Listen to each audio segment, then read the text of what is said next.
Hello friends, I'm Sunita Padkule, working in JSPM's Jaywantrao Sawant College of Engineering, Hadapsar, Pune. In the earlier lectures, we have studied two cases. First is over-dam system, second is critically dammed system, and in this lecture, we are going to study under-dam system. Okay, so there are three types of damped system: over-dam, critically dam, under-dam. Okay, that depends on the value of zeta. If zeta is greater than 1, that is over dam system. If zeta is equal to 1, that is critically damped system. And if zeta is less than 1, that is known as a under damped system. Okay, so what do you mean by zeta? You remember we already studied in earlier lecture. Zeta is called as a damping ratio or damping factor, okay, which is the measure of the damping provided to the system. Okay, so how do you define zeta? Zeta is equal to C upon Cc. What is C? Damping coefficient. What is Cc? Critically damping coefficient. Okay, so if zeta is less than 1, okay, we are going to study now this under dam system, that is zeta is less than 1. Okay, there are two parts we are going to study here. First is analytical solution and second is physical interpretation of under dam system. Okay, now we are familiar with this equation, correct? We have used this equation in over dam system and critically dammed system. Okay, this is nothing but the root of characteristic equation. Okay, what we have studied that on that free damped vibratory system, what is the equation of motion? Mx double dot plus Cx dot plus Kx is equal to 0. Okay, so from that equation of motion, we have found out the characteristic equation in terms of S. What is S? S is the root of characteristic equation. Okay, so as it is a differential equation of second order, there are two roots, S1 and S2, okay, which are given by minus zeta plus or minus square root of zeta square minus 1 into omega n. This we have studied in the earlier lecture, how these roots have been derived. Okay, now as in this case zeta is less than 1, okay, so if we put the value of zeta here, okay, what roots we will get? Say S1 and S2 is equal to minus zeta plus or minus, now see here zeta is less than 1.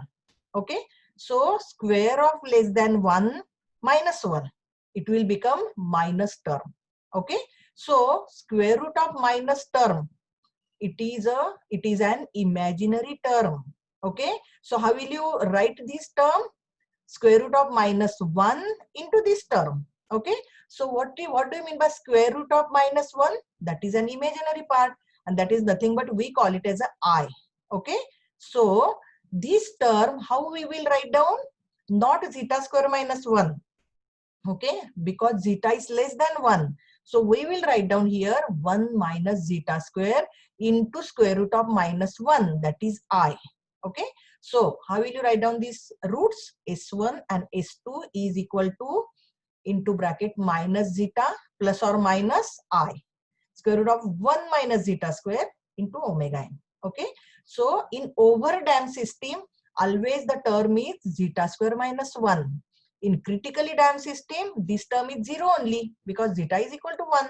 Okay, and in under damped system, the square root term is always 1 minus zeta square. Okay, so now this I is equal to square root of minus 1 is the imaginary unit of complex root. Okay, so if we divide this or open this bracket, what we will write down? S1 and S2 is equal to minus omega n zeta plus or minus I omega n square root of 1 minus zeta square. Okay, so we will write down as it is. S1 and S2 is equal to minus omega n zeta plus or minus I omega d. So what do you mean by omega d here? See this one. Omega d is equal to omega n into square root of 1 minus zeta square. That means what? We have defined here new term. which is called as a damped natural frequency. Okay, you are familiar with this omega n. What do you mean by omega n? It is natural frequency of vibratory system. What do you mean by zeta? It is damping ratio. What is I? It is an imaginary term. And what is omega d? Damped natural frequency. Okay, so this omega d is given by this equation. Okay, so omega d is equal to omega n square root of 1 minus zeta square. Okay, now what is the value of zeta here? As this is a underdamped system, zeta is always less than 1. Okay, so 1 minus less than 1 term and square root of that one. So this term will be always less than omega n. So that means what? Omega d is always less than omega n. Okay, so that means what is the physical interpretation of omega n and omega d? Do you understand? See, what we have studied in undamped free vibration, system will vibrate with natural frequency omega n because we have not provided any damping. Okay, but when we provide the damping to the system, and if the damping is underdamped, system will not vibrate with omega n, but system will vibrate with omega d. That is damped natural frequency. Okay, so here as the roots are complex conjugate. Why complex conjugate? Because I is here. See this, because of this I term, which is an imaginary term. Okay, so as the roots are complex conjugate, the solution of the differential equation is given by equation 5. Okay, you know, for overdamped system, the same equation we have assumed. Okay, this is the solution for second order differential equation. So x is equal to c1 e raised to s1t plus c2 e raised to s2t, where s1 and s2 represents two roots of the system. Small t is the time. Okay, what is c1, c2? These are the constants of proportionality, which the value of which we will be finding out after putting the initial conditions. Okay, so this is the solution of the system. Now what we have to do? We have to put here values of S1 and S2. What is S1 and S2? See here. This value we have to put. S1 and S2 is equal to. Okay. So X is equal to. Now putting the value of S1 and S2. So X is equal to C1 into e raised to S1t. Okay. So what is S1? Plus root. So minus zeta plus I square root of 1 minus zeta square into omega n t. Okay, plus C2 into e raised to S2t. Okay, so what is S2? This one. Minus zeta minus I square root of 1 minus zeta square into omega n. Okay, so what we did? We have put the value of S1 and S2 into solution X. Okay, now if we study this equation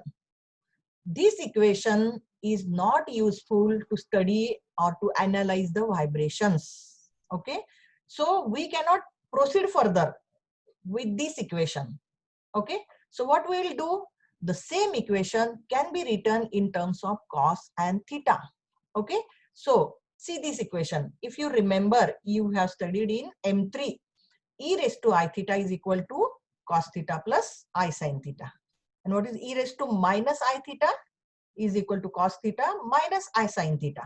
That means I can write down the exponential terms in terms of cos and sin. Okay, this you have studied in M3. So here e raised to I theta term I have to write down in terms of cos and sin. Okay, so which is the term here? See, now this equation, before writing down in terms of cos and theta, what we have to do? See, e raised to minus zeta omega n t, we have to open this bracket. Okay, that means there will be two terms here. Okay, what is e raised to a into e raised to b? E raised to a plus b. Okay, so here it is already, this is suppose a, this is suppose b. So we have to write down this in terms of e raised to a into e raised to b. Similarly here also e raised to a into e raised to b. Okay, so that we have written here. See, what is the first term? E raised to minus zeta omega nt. Okay, here also e raised to minus zeta omega nt. Okay, so this we have taken common because this term is there in both the terms, e raised to minus zeta omega nt. Okay, So see here we have taken common. E raised to minus zeta omega n t is common. Now what is remaining? For the first term it is C1 into e raised to I square root of 1 minus zeta square into omega n t. See here we have written C1 into e raised to I square root of 1 minus zeta square omega n t. Okay. Similarly, second term, what is remaining? C2 into e raised to minus I into square root of 1 minus zeta square into omega n t. Okay.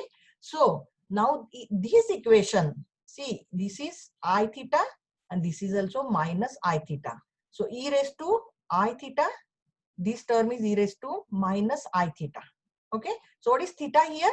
Square root of 1 minus zeta square into omega n t. Okay. Now these two terms we have to write down in terms of cos and sine. Okay. So we have to put here e raised to I theta is equal to cos theta plus I sine theta. Okay. So first term, again write down this equation. X is equal to e raised to minus zeta omega n t as it is. Okay. See here we have written as it is. Into bracket this C1. Okay. Now this C1 is common to this cos theta plus I sine theta. So C1 into bracket, what is e raised to I theta? Cos theta, that is cos square root of 1 minus zeta square omega n t plus I sine theta, I sine square root of 1 minus zeta square into omega n t. Okay. So this is the first term written in terms of cos and theta. Now let us see the second term, C2, which is common to both cos and sine. So C2 is written here, and what is written into the bracket? Cos theta, what is theta? Square root of 1 minus zeta square omega n t minus I sine theta. So what is again theta? Same. Okay. So here the same equation, this equation we have written in terms of cos and theta. Okay. Instead of e raised to something, but this e raised to something we have kept as it is. Okay. So this is just for simplification. Now e raised to minus zeta omega n t, keep it as it is. Okay. Now just see this term. There are four terms. Okay. Cos, cos. Here sine, sine. Okay. So what you can take common here? Cos square root of 1 minus zeta square omega n t and cos square root of 1 minus zeta square omega n t. Okay. So what will remain in the bracket? C1 plus C2. So I have written here, see C1 plus C2, okay, into cos square root of 1 minus zeta square omega n t. So this we have taken common. Okay. Similarly, we have taken common this sine term. Sine square root of 1 minus zeta square into omega n t. We have taken common. So what is remaining in the bracket? I into bracket C1 minus C2, because here it is a minus sign, into sine square root of 1 minus zeta square into omega n t. Okay. So what is C1 and C1 plus C2? It gives you third constant. C1 is also constant, C2 is also constant. So constant plus constant will give you another constant. Let us call that constant as capital A. Okay. And C1 minus C2 into I. Let us call this constant as capital B.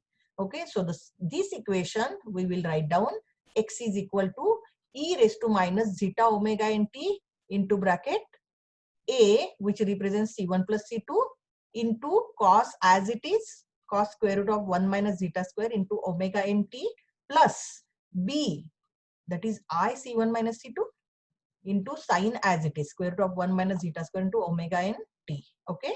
So where A is equal to C1 plus C2 and B is equal to I C1 minus C2. Okay. So this constant A and B, okay, this is not C3, C4.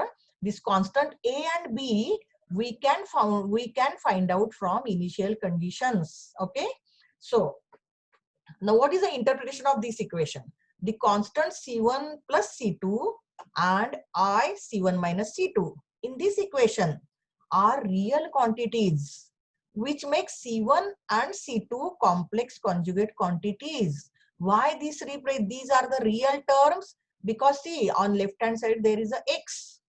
X is what? It is displacement of vibratory body at any time t. So x is real quantity. That means x is happening. That means vibrations are taking place. That's why On right hand side also, these are the real terms. Okay, if this would have been imaginary, there would not have been any vibrations, but of course vibrations are taking place, so these are the real quantities. Okay, so this equation can be written in three forms.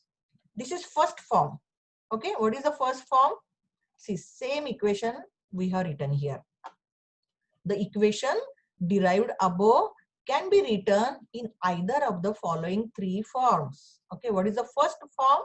X is equal to e raised to minus zeta omega nt into bracket a cos square root of 1 minus zeta square omega nt plus b sin square root of 1 minus zeta square omega nt. This is the first form of the equation. Okay, now see, in this form both the terms are present, cos and sine.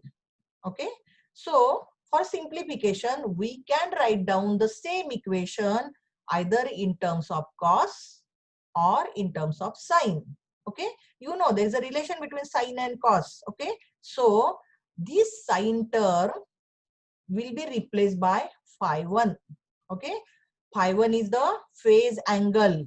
Okay, why this is possible? Because both sine and cos, both terms are having same frequency omega n. Then and then only it is possible to replace the sine term, and which can be written in terms of angle of cos plus some phase angle. Okay, so the same equation in its second form is written as x is equal to a1. This a will become a1 now. Why? Because this b is also there, no? This is also considered. So a1 into e raised to minus zeta omega nt as it is into cos square root of 1 minus zeta square omega nt plus phi 1. Okay, so cos term will be replaced by some angle plus phi 1. Okay, in the similar fashion we can write down this second form of the equation in the third form, replacing cos by sine term. Okay, so x is equal to a2. So now here a1 is replaced by a2 because constant will be different. No, it is not same. So we will call it as a a2. So x is equal to a2 into e raised to minus zeta omega nt into sine square root of 1 minus zeta square omega nt plus phi 2, not phi 1. Why? Because it will phi represent sine term, so phi 1 and phi 2 represent cos term. Okay, so this third form of equation is very important for us. You can use any form of equation. Okay, but here we are going to use always this third form of equation. Okay, so again just see this equation. If we split this equation, x is equal to, split this equation into three terms. First term is a2. What does a2 represent? A2 is a constant, okay, which represents amplitude. Do you remember the equation of motion of SHM? Small x is equal to capital X sine omega t. What does capital X represent? Amplitude. Similarly here also a2 represent amplitude. Okay, and what is this term is representing? E raised to minus zeta omega nt. See, it is exponential term. It is negative because minus sign is there. So what is the meaning of this minus sign? As t increases, x decreases. Okay, so e raised to minus zeta omega nt represents the term with respect to time. Okay, so as t increases, displacement decreases. It represents exponential curve. Okay, then what is the third term represents sine? You know, sine term is present means what is the behavior of the motion? Sinusoidal. If you draw this sinusoidal motion like this, sine wave. Okay, so the third term represents repetition of motion, periodic motion, vibratory motion, or oscillatory motion. Okay, with decreasing amplitude having frequency omega d. Okay, see there is omega d is not written here, but you know how do you define omega d? Omega d is equal to omega n into square root of 1 minus zeta square. This is omega d. So I can write down this equation. X is equal to a2 e raised to minus zeta omega n t into sine square root of 1 minus zeta or sine omega dt plus phi 2. Okay. Understood the meaning of these three terms? A2 represents constant. E raised to minus zeta omega nt represents the reduction in amplitude in every cycle. That means as t increases, x decreases. Okay. And the third term of sine, it represents oscillatory motion. Okay. So, see, this is the graph. What is this graph representing? This is the graph of displacement versus time. What is the displacement? This displacement is represented on y-axis and time is represented on x-axis. Okay. So if we consider this sine wave, what is how it representing? See, in every cycle there is a reduction in amplitude. If I further continue this exponential curve, somewhere here vibrations will be vanished, vibration will be zero, because we are providing damping. Because of the under damping, in every cycle there is a reduction in amplitude and finally the system will come to the original or equilibrium position. Okay, so this curve is nothing but the exponential curve. That means what? If I join all the peaks of this, say every cycle, what I will get? I will get this exponential curve, and that's why this e raised to term is there. Okay, understood? This e raised to term, it represents exponential curve. Okay, then sine represents, this is a oscillatory motion.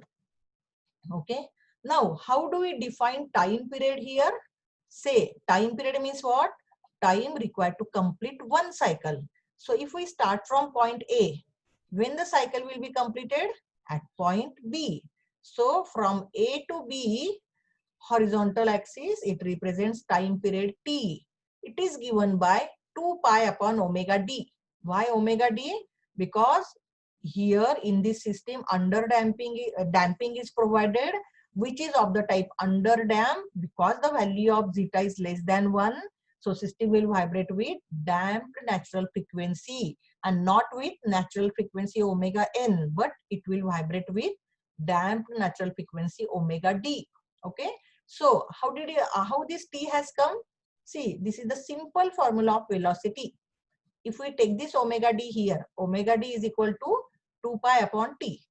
Velocity is equal to displacement upon time. Displacement in one cycle means 2 pi and time is time period and omega d is damped natural frequency. So t is equal to 2 pi upon d. This is representing time. Okay. If we put the value of omega d, what we'll get? 2 pi upon square root of 1 minus zeta square into omega n. Okay. So this graph is representing displacement time graph for an under damped system with general initial conditions. Okay.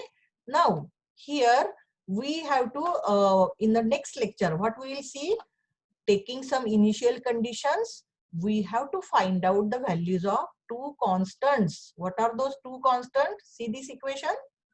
X is equal to A2 is one constant and phi 2 is other constant. Okay. So taking some initial conditions, we can find out the values of these two constants A2 and phi 2. Okay. That is in the next lecture, we are going to study this. Okay. But before that one, see what is the graph here. One second, let me go here.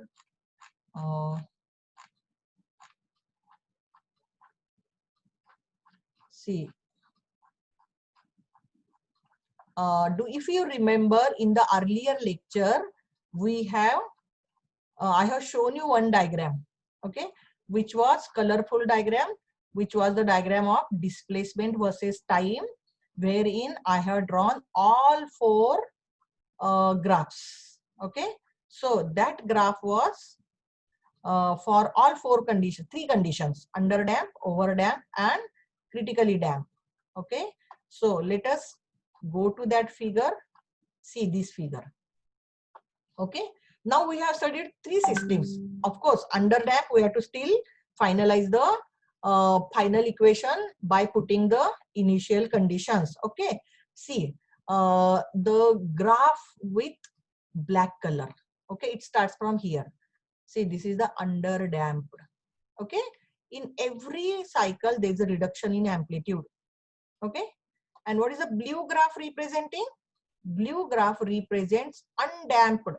Undamped means zeta is equal to 0. Okay, so if we study this diagram carefully, this diagram is representing displacement versus time graph for three types of damping.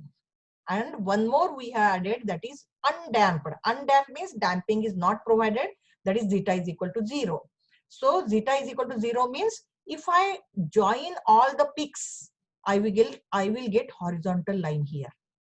Okay, so if I start from this one, this blue line represent no damping vibrations with no damping. That's why there is no reduction in each cycle. Theoretically, practically it is not possible. Then we have studied in earlier lecture this overdamp. Okay, overdamp. What is the graph of overdamp? See, this is a straight exponential curve with decreasing. That means as t increases, x decreases. This is valid for zeta is greater than 1. That is a overdamp system. What is the type of this motion? A periodic motion or non-vibratory motion, because there is no sign term.